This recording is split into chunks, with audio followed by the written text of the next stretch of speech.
बात छोटी सी है लेकिन यात्रा लंबी है। तो वो नॉर्मल अकाउंट में ट्रांसफर करना है उसको खर्च करने के लिए।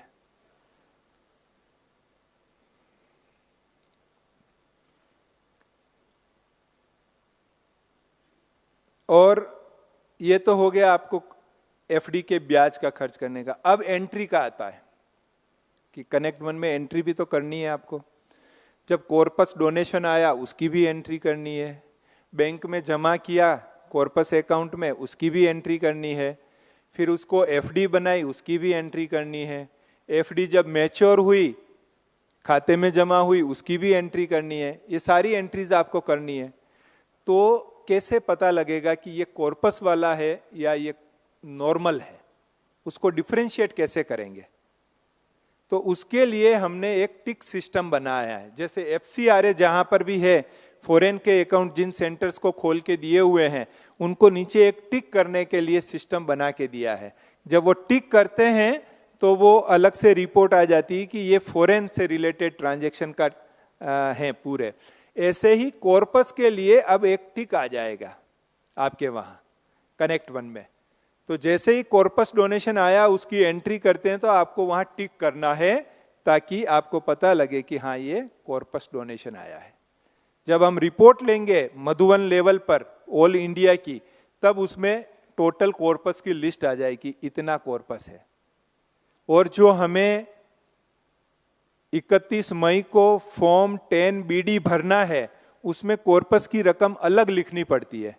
तो वो हम एक एक सेंटर को पूछने थोड़ी जाएंगे कि आपके यहाँ कितना कॉर्पस का आया, क्या आया। वो तो कनेक्ट वन ही रिपोर्ट निकाल के देगा। और कनेक्ट वन रिपोर्ट कैसे निकालेगा? जब आप टिक करेंगे तो वो रिपोर्ट निकलेगी। तो एंट्री करना, अगर इस पूरी अकाउंटिंग में सबसे इंपॉर्टेंट काम है तो वो है एंट्री करना। वो सबसे इंपॉर्टेंट काम है, क्योंकि एंट्री सही हुई, एंट्री में आपने फुल डेटा डाला, एंट्री में आपने एड्रेस बुक भी भरा, एंट्री में आपने नरेशन भी लिखा, रिमार्क भी लिखा, क्वांटिटी भी लिखी, मेक मॉडल भी लिखा। बस वो एक बार जो आपने मेहनत की तो वो आपको 10 साल बाद भी वो मेहनत फल देगी। जब आपका कुछ भी रिपोर्ट निकालना होगा तो आप उसके आधार पर निकाल सकेंगे, जब एक बार एंट्री करते समय आपने सारी डिटेल उसमें डाल दी। तो इसलिए कनेक्ट वन बनाते समय ये खास ध्यान रखा गया कि जितनी इंफॉर्मेशन संभव है एंट्री के समय हम ले लेवे, ताकि पीछे से बहनों को पूछना नहीं पड़े, उनको परेशान नहीं करना पड़े कि ये लाओ ये लाओ ये लाओ। एंट्री हो गई माना सब कुछ डिटेल हमारे पास आ गई। तो जो भी एंट्री करते हैं उनको ध्यान रखना है कि उसी समय पूरी डिटेल उनको उसमें भरनी है।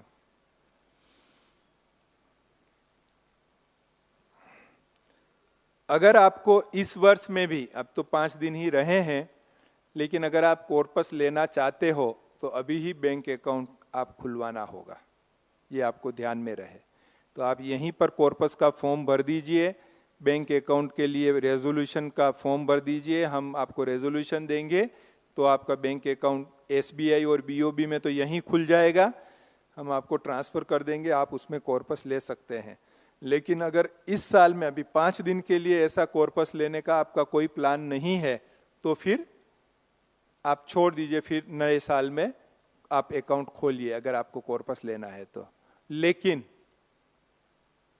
जिनकी ओपनिंग में कॉर्पस की एफडी है, क्योंकि पिछले साल भी सरकार ने हमसे मांगा था कि आपका कॉर्पस का इन्वेस्टमेंट बताइए, तो हमने पूरे इंस्टीट्यूशन का एक फिगर दे दिया कि भाई ये इतना करोड़ हमारा कॉर्पस है। हमको ये नहीं पता कि आगे चल के ये एफडी वाइज मांगेंगे, तो अब इन्होंने एफडी वाइज मांग लिया कि आप एफडी वाइज दीजिए। तो अब वो फिगर को हम बैठ के, पूरी टीम बैठ के उसको अलग अलग कर रही है कि कौन से सेंटर की एफडी कॉर्पस में बताई हुई है। तो वो हम आपको सूचित करेंगे कि आपकी ये 2 एफडी, 1 एफडी, 3 एफडी कॉर्पस में बताई हुई है, तो आपको कॉर्पस अकाउंट खोलना होगा। उनको तो अनिवार्य रूप से खोलना ही होगा, और वो एफडीज का पैसा उस नए कॉर्पस अकाउंट में ट्रांसफर करके नई कॉर्पस एफडी बनानी होगी। तो वो ओपनिंग कॉर्पस का रकम वो हम आपको मधुबन से प्रोवाइड करेंगे। प्रयास चालू है, जल्दी ही उसको पूरा देख के हम आपको भेजेंगे। एक चीज बहनों के मन में प्रश्न उठता है कि क्या कॉर्पस डोनेशन देने वालों को एटीजी मिलेगा या नॉर्मल डोनेशन देने वालों को एटीजी नहीं मिलेगा, या ऐसी कोई बात नहीं है।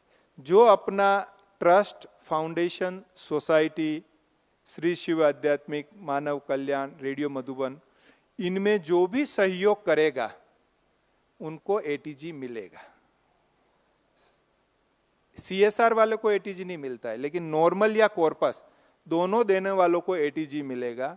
एटीजी वाले सेक्शन में डिटेल में आएगा, वो चीज वस्तु देने वालों को एटीजी नहीं मिलेगा, लेकिन जो धन का सहयोग देगा उनको एटीजी मिलेगा। तो जो कॉर्पस सहयोग देगा उसको भी एटीजी मिलेगा। बस कर देते, तो ये लगाना पड़ेगा, लगा दो, सेट कर दो। आदरणीय ब्रिजमोहन भाई जी जुड़ चुके हैं, बस 2 मिनट में ये सेटिंग करके फिर भाई साहब का लाइव हम सब सुनेंगे। तब तक एक लास्ट और कॉर्पस में एक इंपॉर्टेंट बात बता दूं, कोई बहन ये चाहती है कि हमको कॉर्पस डोनेशन तो रखना है, लेकिन ये सब झंझट नहीं करनी है, ये जो 20 पॉइंट बताए हैं इस 20 के चक्कर में हमको नहीं जाना है, तो सिंपली वो ऐसा कर सकते हैं कि उनके पास कॉर्पस का जो भी डोनेशन आवे वो मधुबन में भेजें, वो चेक मधुबन में देवें। मधुबन में कॉर्पस अकाउंट अलग से मेंटेन किया जाएगा, खुल चुके हैं मधुबन में कॉर्पस अकाउंट, वो मेंटेन किया जाएगा और उसमें उस सेंटर के नाम की अलग एफडी बनाई जाएगी और प्रति वर्ष उनको ब्याज की रकम, अंदाजित रकम जो है उनके सेंटर के बैंक अकाउंट में ट्रांसफर की जाएगी। जब उनको कभी जमीन मकान लेना हो, भवन निर्माण करना हो, वो कहेंगे तो यहाँ से कॉर्पस अकाउंट से उसका पेमेंट किया जाएगा। तो वो एक अल्टरनेटिव सुविधा रखी है कि कोई बहन अगर चाहे कि ये झंझट हम अपने वहां नहीं करना चाहते हैं, फिर भी कॉर्पस में रखना है, तो ये सुविधा उनको यहाँ से देने के लिए भाई साहब ने कहा है कि भाई बहनें नहीं जानती है तो ये सुविधा उनको दी जाए। तो अभी कॉर्पस लेना है, जिनको भी कॉर्पस करना है तो corpus permission form connect one में अकाउंट मेनू में ऑलरेडी हमने रिलीज कर दिया है। तो आप कनेक्ट वन में जाएंगे, अकाउंट मेनू में जाएंगे तो कॉर्पस जो परमिशन फॉर्म है वो भर के आप भेजेंगे, हम चेक करेंगे और उसमें एक्सेप्ट करेंगे, अप्रूव करेंगे, उसके बाद कॉर्पस का कारोबार आगे हो सकेगा। अभी मैं हमारे बीच ऑनलाइन वर्चुअली जुड़े हुए हमारे परम आदरणीय और यज्ञ के सेवाओं के आधार स्तंभ और हमारे यज्ञ के प्रथम समर्पित चार्टर्ड अकाउंटेंट भाई साहब ब्रिजमोहन भाई जी, जो वर्तमान समय हमारे अकाउंट्स, फाइनेंस, लीगल कारोबार के निमित्त हैं, और आप 90 वर्ष की उम्र में भी उतनी ही जागरूकता के साथ, उतनी ही अथकपन के साथ, तत्परता के साथ ये सेवाएं में हमें मार्गदर्शन दे रहे हैं और पूरे यज्ञ को सेफ रखने के लिए, सुरक्षित रखने के लिए, सरल रूप से संचालन करने के लिए हमें सदा ही अनुग्रहित करते रहते हैं। और आपकी जो ज्ञान की विश्लेषण है, जो हम मुरली मंथन के द्वारा या नॉर्मल क्लासेस में भी सुनते हैं, उससे भी हमें आध्यात्मिक जीवन के कई प्रश्नों का हल मिल जाता है। तो आदरणीय भाई साहब हमारे बीच हैं, हम भाई साहब का इस सभा में बहुत बहुत हार्दिक स्वागत करते हैं, स्वागत करते हैं, स्वागत करते हैं। अपने आशीर्वचन और अनुभवी युक्त बोल से भाई साहब हमें अनुग्रहित करेंगे। ओम शांति। ओम शांति। ओम शांति। आपकी सभा को देखकर सफेद वस्त्रधारी होली हंस इस प्रकार से मधुबन में एकत्रित हुए हैं और इतनी संख्या में एकत्रित हुए हैं, और अगर ऑनलाइन जोड़ लें तो मैं समझता हूँ कि ये जो हमारे दिन हैं, इनको हम जैसे यूनाइटेड नेशंस अलग अलग दिन मनाते हैं, कि किसी दिन विमेन डे मनाता है, किसी दिन कोई डे मनाता है, तो ये जो है अकाउंट्स एजुकेशन रिट्रीट के तौर पे ये सारे विश्व में, सारे कल्प में एक प्रकार का बहुत ही यादगार और बहुत खुशनुमा मनोरंजक दिवस है। मुझे उम्मीद है कि आप सब भाई बहन भी इसको पूरी अच्छी तरह से इसका आनंद ले रहे होंगे, क्योंकि निमित्त कोई भी कार्य हो, हमारे सारे ही कार्य आनंददायक हैं, क्योंकि हम आत्माएं हैं ही आनंद स्वरूप। तो इस आयोजन के लिए मैं ललित भाई और जितनी इनकी टीम है, इतना शानदार आयोजन किया है, उसके लिए मैं इनको मुबारक देना चाहता हूं। और आप सबको भी कि आप इसमें आकर के व्यक्तिगत तौर पे इसमें शामिल हो रहे हैं। जब मैं दिल्ली के लिए रवाना हो रहा था तो डायमंड हॉल के पास एक जगह है जहां बड़े महत्वपूर्ण बोर्ड लगाए जाते हैं। कोई भी कार्यक्रम होता है उसका बोर्ड वहां लगता है।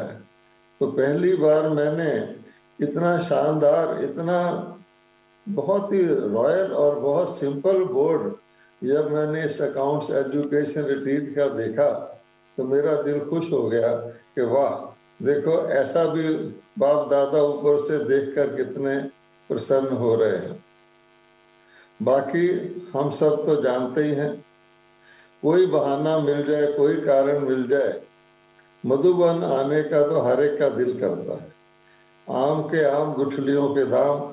तो आप सब यहाँ पधारे हैं, मधुबन में रिट्रीट का भी मजा ले रहे हैं, भट्टी का भी मजा ले रहे हैं, और एक प्रकार की अकाउंट्स वगैरह आजकल रखना तपस्या भी है, और वो भी बड़ी स्नेह। बाबा कहते हैं आपकी तपस्या तो नाचना गाना खाना पीना है।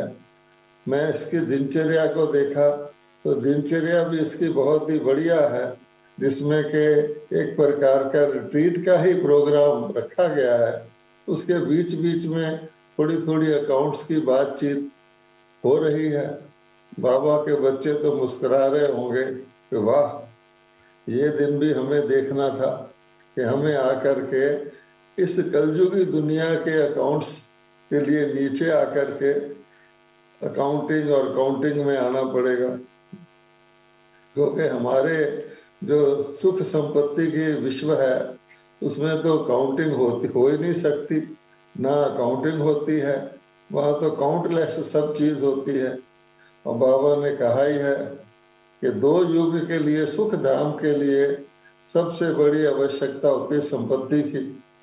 संपत्तिवान ही उसमें जाते हैं, और सबसे ज्यादा संपत्तिवान लक्ष्मी जी, और लक्ष्मी जी के जितने भी बाकी सारे बाबा के बच्चे हैं वो हैं। तो मैं सोच रहा था, मैं सारे आपकी रिट्रीट की प्रोसीडिंग यहाँ दिल्ली में सुन रहा हूँ, तो करुणा जी ने कहा कि आईटी एक बहुत ऊंची चीज हो गई है, इतनी अच्छी टेक्नोलॉजी हो गई है कि जिसमें हमें वो लाल बही खाते जो रखे जाते थे, उसकी बजाय अब हम ऐसी टेक्नोलॉजी में आ गए हैं। सचमुच है। पहले आपको याद होगा हम रबड़ रखा करते थे, पेंसिल के पीछे भी थोड़ा सा रबड़ आता था, तो कोई गलती हो जाए तो कम से कम पेंसिल की लिखत को रबड़ से मिटा लेते थे। फिर स्याही के लिए भी, उसके लिए भी कुछ आया, स्याही को भी उड़ा दिया जाता था। लेकिन बाबा कहता है, आईटी वाले कहते हैं हम वैसे ही उड़ा देते हैं, लेकिन देखिए सबसे बड़ी आईटी है या एटी है, जिसको हम कहते हैं आत्मा की टेक्नोलॉजी। एटी क्या होता है? दुनिया के अंदर कोई भी किसी भी प्रकार का कर्म करता है और उसका छाप जो है, यानी उसका अकाउंट जो है, संस्कार के रूप में आत्मा के ऊपर लिखा जाता है। अब कोई किसी प्रकार का कर ले, प्लस का कर ले, माइनस का कर ले, कैसा कर ले, और अकाउंट इतना मजेदार है आत्मा के अंदर। जैसे आपने सांप और सीढ़ी वाला लूडो देखा होगा, कि ऐसा भी नहीं है कि किसी पुण्य कर्म के बहुत गुना फल मिलता है, उसके लिए भी अकाउंट रखना पड़े, मल्टीप्लाई करना पड़े, या कोई गलत कर्म कर ले तो उसको कर्म का घाटा पड़ जाता है, डिस्काउंट हो जाए, तो सांप और सीढ़ी के लूडो की तरह बहुत श्रेष्ठ पुण्य का कर्म किया, जैसे आपने किया, आप यहाँ आ गए सारे बाबा के अकाउंट्स डिपार्टमेंट के शोभा बढ़ाने के लिए। दुनिया को क्या पता कि बाबा का अकाउंट्स डिपार्टमेंट कितना बड़ा है। अभी तो थोड़े से आए हैं, जैसे बाबा कहता है दुनिया को पता नहीं ब्राह्मण कितने हैं, इकट्ठे आ जाए तो रेवोल्यूशन हो जाए। इतना बड़ा अकाउंट्स डिपार्टमेंट देखकर तो गवर्नमेंट के अकाउंट्स डिपार्टमेंट वाले भी आश्चर्यचकित रह रहे। हम तो पेमेंट देकर, तनख्वाह देकर अकाउंट्स में लोगों को रखते हैं, ये तो देखो वो ट्रस्टी क्या होते हैं, ये तो वॉलंटियर ही। बाबा कहते कि कोई काम करवा लो। तो इस प्रकार का अकाउंटिंग, जिसमें खास तौर पे संगम पर ऐसा पुण्य कर्म बाबा सिखाता है कि उसके लिए 2 युग के लिए तो हमारी प्रारब्ध जमा हो जाती है, उससे भी ज्यादा। और उस कर्मों में भी वैरायटी होती है। तो जो इम्पोर्टेंट कर्म होता है जिसमें रिस्पॉन्सिबिलिटी ली जाती है, तो बाबा रिस्पॉन्सिबिलिटी के अनुसार ही प्रारब्ध देते हैं। तो हम सब जानते हैं, मेरे को देखिए कि मैं दिल्ली में आराम से रहता, चार्टर्ड अकाउंटेंसी तो मैंने 1956 में करी थी, लेकिन वो बाबा ने करवाई। उस बाबा को पता रहता है बच्चों के भविष्य का, तो मैं तो बाबा की सेवा ही करता रहा। और कभी कभी कुछ अकाउंट के, टैक्स के मामले आ जाते थे, तो दिल्ली में रहने के कारण मैं भी उसमें उंगली लगा देता था। पर बाबा को पता था कि कुछ रिजर्व रखने चाहिए, और बाबा के कार्य बाबा के बच्चे ही कर सकते हैं, बाहर वाले तो कर नहीं सकते। तो रमेश भाई जी ने अपने कंधों पर ये जिम्मेवारी ली। और आप जानते हैं कि शुरू का मेहनत करना बड़ा इम्पोर्टेंट होता है। उन्होंने कानून भी जानते थे, लॉ भी पढ़े हुए थे, चार्टर्ड अकाउंटेंसी की प्रैक्टिस भी करते थे, कर्म योगी।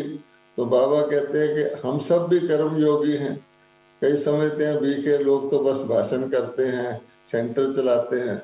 उनको क्या पता कि जो किसी भी संस्थान की रीढ़ की हड्डी होती है, जैसे शरीर के अंदर रीढ़ की हड्डी मोस्ट इम्पोर्टेंट होती है, तो अकाउंट्स रीढ़ की हड्डी होता है।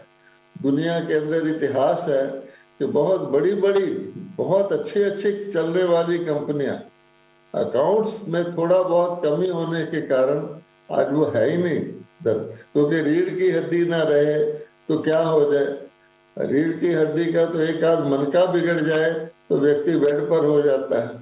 तो भगवान कहते हैं, इसलिए इस यज्ञ में भी आपने सारा इतिहास सुना, यीशु बहन का कैसे कैसे सुना, लेकिन बाबा कहते हैं कि बच्चों को आगे बढ़ता हुआ यज्ञ देखकर, जैसे कहते हैं हम लाए हैं तूफान से किश्ती निकाल के, इस देश को रखना बच्चों संभाल के, इस यज्ञ के अकाउंट्स को भी आगे आने वाली पीढ़ियों ने संभाल के रखना है।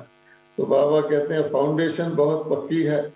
फाउंडेशन का आधार हमारा है सत्यता, ईमानदारी और ट्रस्ट, म्यूचुअल ट्रस्ट। तो ट्रस्ट में तो कि व्यक्ति को अकाउंट रखने की जरूरत ही नहीं होती, लेकिन धीरे धीरे धीरे धीरे अब बाबा कहते हैं कि मैंने इतने ट्रस्टी पैदा कर दिए हैं, इतने ट्रस्टी पैदा कर दिए हैं कि दुनिया वाले, चाहे वो दुनिया के फाइनेंस मिनिस्टर हों या लॉ मेकर हों, कोई भी हों, वो उनको ब्रह्मा कुमारी के अकाउंट्स कैसे रखा जाता है, ब्रह्मा कुमारी की आवत कैसे होती है और जावत कैसे होती है, उनके तो सपने में भी नहीं आ सकता। अब ऐसी दुनिया के अंदर हम अपना खाता दिखाएं, अपना अकाउंट दिखाएं, तो कैसे दिखाएं? जैसे किसी को स्वर्ग का सीन दिखाएं आके आज कलयुगी व्यक्ति को, तो देखे मेरी बहुत मल्टी स्टोरी बिल्डिंग है, बहुत बड़ा शहर है, तो उसके सब समझ में नहीं आएगा। तो यही हमारा विषय है इसका, इस अपने संगठन को रखने का, इस रिट्रीट को रखने का। इतना अजीबोगरीब इतना यूनिक प्रकार का जो अकाउंटिंग सिस्टम हमारा चलता है, उसको इनके पल्ले कैसे पड़े, तो उसको समझाएं कैसे। बहुत मुश्किल हो जाता है उनको समझाना कि जब वो कहते हैं उनके लॉ में तो बड़ी बड़ी बातें लिखी हुई हैं, ट्रस्टी को ये करना चाहिए, ट्रस्टी को ये नहीं करना चाहिए, ये नहीं करेगा तो ट्रस्टी नहीं है। यहाँ आके वो देखते हैं ये तो अजीब तरह के ट्रस्टी हैं, और ट्रस्टियों के तो आगे डिसेंडेंट होते हैं, उनके बाल बच्चे होते हैं, उनका परिवार होता है। ये ट्रस्टी तो बस भगवान के ही ट्रस्टी हैं। वो सोच के हैरान हो जाते हैं, अब ये ट्रस्टी क्या करेंगे, इसमें कौन सी चीज इनको दी जाएगी, कौन सी नहीं जाएगी, तो सोच ही नहीं सकते।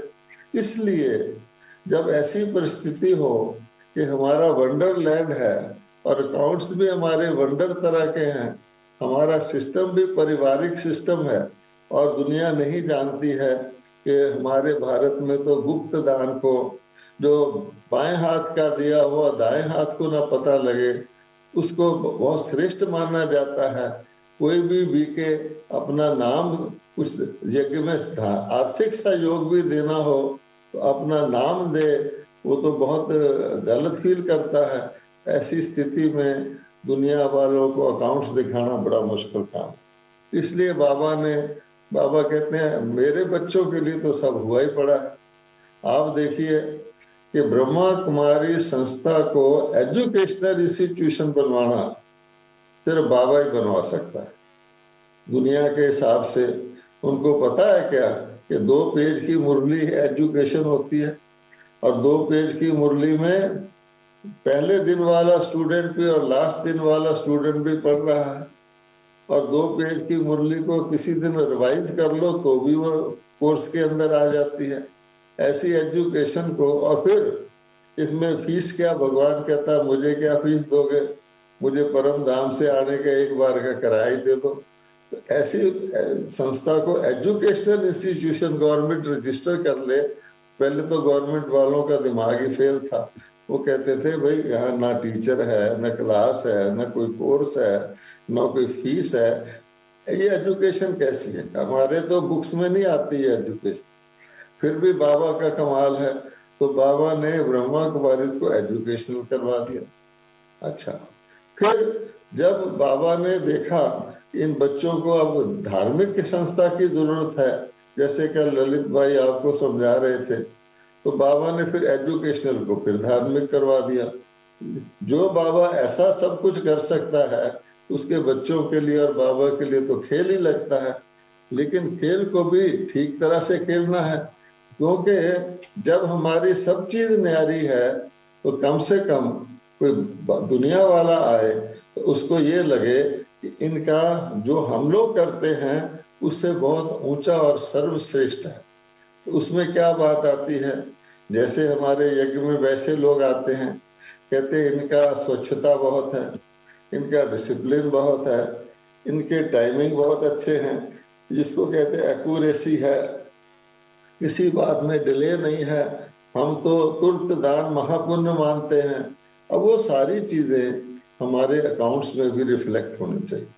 कम से कम आए तो कहें आपके अकाउंट्स, तो हमारे अकाउंट्स इतने बढ़िया, इतने अच्छे, इतने बाउंड अच्छी अच्छी किताबों में हो, जो देखने वाला पहले कहे बंद किताब को देख के इनके अकाउंट्स ठीक है। हमने देखा है कि कोई किसी चीज में एक्यूरेसी हो, उसमें हर चीज ठीक हो, तो दूसरा खोलता भी नहीं है, उसको कहता है ये बिल्कुल ठीक है, मुझे देखने की जरूरत नहीं है।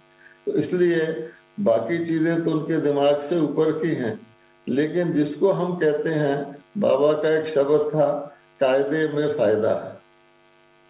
अब कायदा, तो कायदे में कायदा कानून भी आ जाता है, कायदों में किताबें भी आ जाती हैं। तो जैसे आपको सबने बताया है कि अगर किसी चीज को हम डिले करते हैं तो उसका कोई फायदा नहीं है। डिले करने से क्या होता है, एक तो दिमाग पे बोझ रहता है, करनी है, दूसरा रिमाइंडर दे, तो रिमाइंडर किसी रॉयल व्यक्ति को रिमाइंडर देना कि तूने इतना मेरा बिल पे नहीं किया या इतना पैसा, तो रॉयल नहीं लगता। तो रिमाइंडर के बगैर ही काम चले। तो इसलिए बाबा कहते हैं कि हमारी पहली बात है कि जो कुछ अकाउंट्स है, शाम को जैसे रात को बाबा कहता है पोता मेल दे के सो, तो ये पोता मेल बाहर वाला भी हम जो अकाउंट वाले लिखे बगैर, एंट्री किए बगैर सोए ना, तो अच्छी चैन की नींद आएगी। और आपकी चैन की नींद आएगी तो आपके जोन वालों को भी चैन की नींद आएगी। और फिर जो हेडक्वार्टर में 50 भाई बहन बैठे हैं उनको भी चैन की नींद आएगी, और फिर मुझे भी आएगी नेचुरली। इसलिए आप इस बात का ध्यान रखें कि एक तो जो करना है कर डालो। तो हमें क्या जरूरत है, जैसे भाई लोग बता रहे थे, बड़ी बड़ी कंपनियां हैं वो पहली तारीख तक ये अकाउंट सेट करके 5 को बना लेती हैं। मैंने भी 17 साल एक बहुत बड़ी कंपनी में काम किया है, वहां भी ऐसे ही होता था। उन्होंने ऐसा तरीका बना रखा था अपडेट करने का कि अकाउंट्स उनके बहुत जल्दी तैयार हो जाते, पहले नहीं होते थे। तो फिर नहीं होते थे तो जो स्टाफ होता है उनको ओवर टाइम मिलता है कि अकाउंट्स तो बनाओ तो डबल पैसा मिलेगा ज्यादा देर बैठो। अब उनका ओवर टाइम ही बंद हो गया, क्योंकि कंपनी ने ऐसा सिस्टम सेट कर लिया कि लगातार बनाते जाओ, लास्ट वीक का अकाउंट 5 तारीख तक बना के पूरा करो। फिर उन्होंने रिक्वेस्ट किया कि अच्छा किसी तरह से हमें हमारा ओवर टाइम तो थोड़ा सा ऐड कर दो। तो कंपनी ने कहा ठीक है कोई बात नहीं।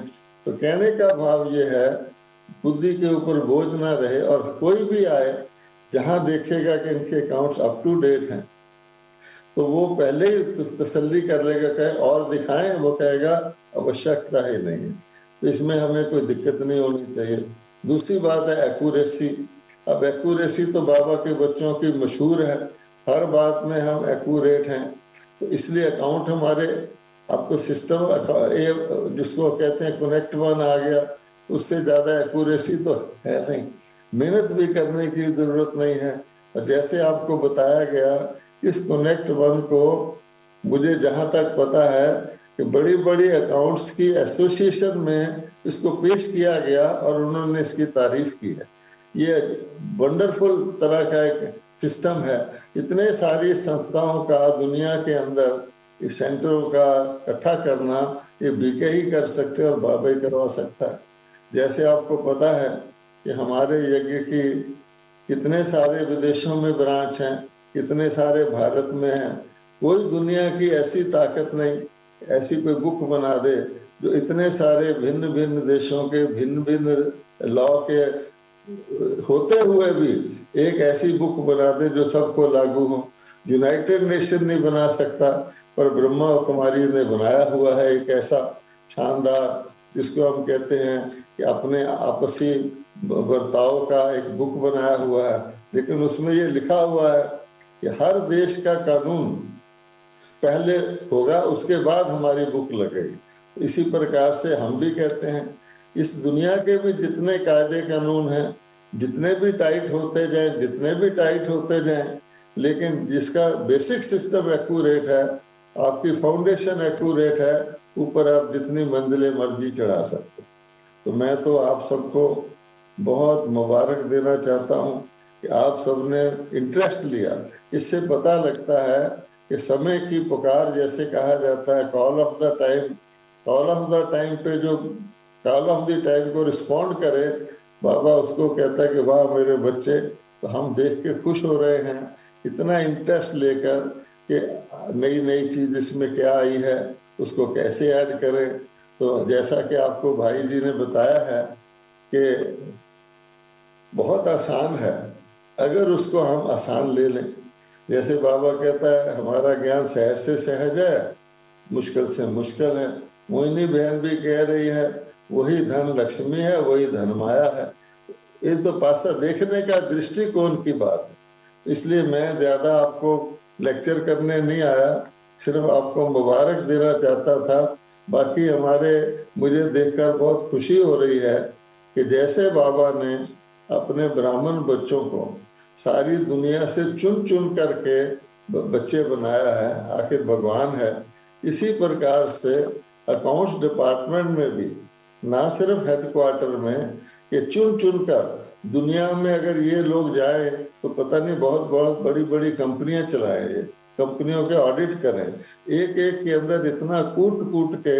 एक तो कहा जाता है, जिसको कहा जाता है डेडिकेशन, तो हमारे जैसी डेडिकेशन तो किसी की होती नहीं।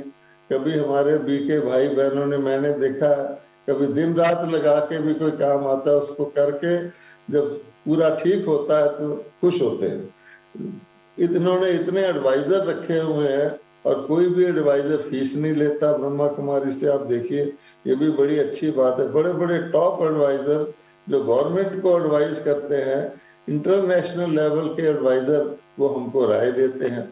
अभी एडवाइजर भी जब सोचते हैं कि अभी जो नया कानून आया है, अभी हमारे को भी इसका पूरा पता नहीं है, उसके लिए वो देखते हैं कि बीके तो हमसे 2 कदम आगे है, हमने अभी उस कानून को पढ़ा नहीं है, किताबें लिखने वालों ने नहीं पढ़ा है, लेकिन बाबा के बच्चे उसके लिए क्या होने हो सकता है निकालते हैं।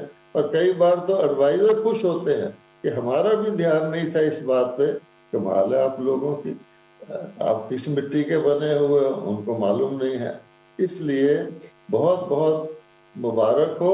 और ये बहुत सहज है, जब हमारा ज्ञान सहज है, योग सहज है, धारणा सहज है, तो अकाउंट क्या मुश्किल होगा? हमारे लिए बिल्कुल मुश्किल नहीं होगा। और हमारे ऐसा ग्रुप है जो मुश्किलों को आसान करने वाले हैं। जैसे हम लोग दुनिया के लोगों की मुश्किलें आसान करते हैं, बाबा सारी दुनिया की मुश्किल आसान करता है। आपको तो आसान को ही समझना है कि मुश्किल में ना पड़ जाएं। जैसा भाई जी बता रहे थे कि अगर कहीं हमने अपनी मनमत लगा ली, ये सोचा कि शायद ये तरीका अच्छा है, तो शायद हमें मुश्किल में पड़ जाए हम। लेकिन जो सिस्टम बताया जा रहा है उसको सहज रीति से करें तो आपको बहुत खुशी होगी। बल्कि मुझे अच्छी तरह याद है कि दिल्ली के अंदर जो फाइनेंस मिनिस्ट्री है, उसके अंदर एक डिपार्टमेंट होता है जो हमारे ये होते हैं इनकम टैक्स वगैरह, उसको देखता है। तो मैं उसमें आशा बहन के साथ गया था, हमको कुछ एग्जेम्पशन लेना था। तो हमारे साथ तो बाबा है। तो जब हम उस दफ्तर से निकले, उस ऑफिसर ने हमको एग्जेम्पशन दे दिया, तो 2-3 लोग बाहर बैठे थे अपना केस लेने के लिए, वो हमारे पास आए। उन्होंने समझा कोई वकील है, उन्होंने कहा हमारा भी काम करवा दो। ये हाल तो था। अब बाबा कहता है कि ये तो बात दूसरी तरह की है। इसलिए बहुत बहुत बहुत, आप, मेरा ख्याल है मेरे सेशन में एक टेक्निकल सेशन भी है, इसलिए मैं यहीं बंद करता हूँ। आपको बाबा की तरफ से, हमारे दादियों की तरफ से, क्योंकि उन सबको ख्याल है कि आगे का ये कि हमारे बच्चे ठीक तरह चला रहे हैं, आप पर पुष्पों की वर्षा कर रहे हैं, कहते चिंता ना करो, हम बैठे हैं और आपको सिर्फ उंगली लगानी है। और उंगली लगाने के लिए भी हेडक्वार्टर में हमारे बहुत अच्छे बाबा ने टीम बनाई हुई है, किसी को चिंता करने की बात नहीं। स्लोगन यही है, बच्चे तुर्त दान महापुण्य। मुझे लिस्ट दी गई थी कि इसके ब्रांच वालों के अकाउंट पेंडिंग है। अब आप, मेरे ख्याल में तो ये प्रोग्राम होते होते भी बहुत सारे पूरे हो गए होंगे। अगर नहीं हुए तो आप उसको पूरे कर डाल दिए, पूर्ण आहुति दीजिए, तो आपका बहुत बहुत सहयोग रहेगा।